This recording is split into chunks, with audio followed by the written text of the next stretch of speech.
Hi everyone, welcome back. Today I'm really excited to share my thoughts on the KV1-65% keyboard by GDK Studios. First off, let's talk about the design.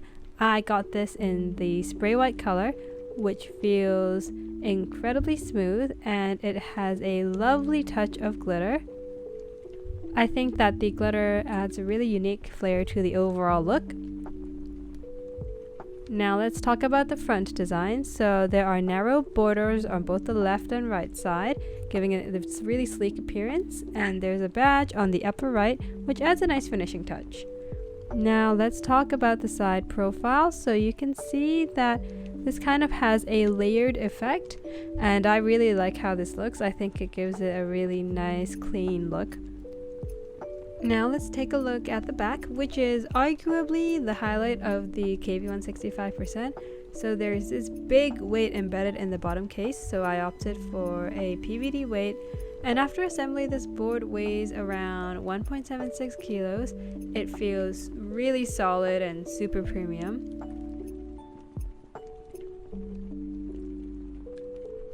The KV1 uses a ball catch structure for quick release, so to open it up you just pop it like so.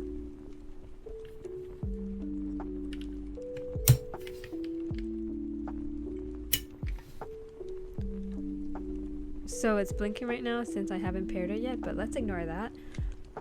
So you can see 4 ball catch structures on the top, and if you lift this up you can see that the board is gasket mounted, so there are just 8 nubs where you have to put the gasket socks onto, and underneath you can see the magnetic connector, so there is no need for traditional wires on this, so the assembly is super easy and super fast. This board was designed to be foamless, so the PCB is 1.6 mm thick, and you have the option of aluminum, PC, or FR4 for the plate. I went with aluminum since I really wanted to play with the clacky foamless sound. The board does come with foam, but no IXPE sheets since the designer intended for this to be completely foamless. The board also comes in single mode and tri-mode, so I got the tri-mode, which comes with a dongle, which I'll show you later, and the modes are super easy to set up. Once fully charged, it should last for around 2 weeks, and to put the board back together you just slap it on like this and it will connect and the lights will start blinking, and you just put the top case on by pushing down. So again, assembly is very easy for this board. It only took me around 30 minutes including lubing and tuning my stabilizers, so this is a very easy to build board. And here is the dongle. The board also comes with its own wire and plate mount stabs, and it supports VIE and QMK, giving you plenty of options to customize your keys. Overall, the KV1-65% keyboard is a great board. It has such an eye-catching design and solid build quality.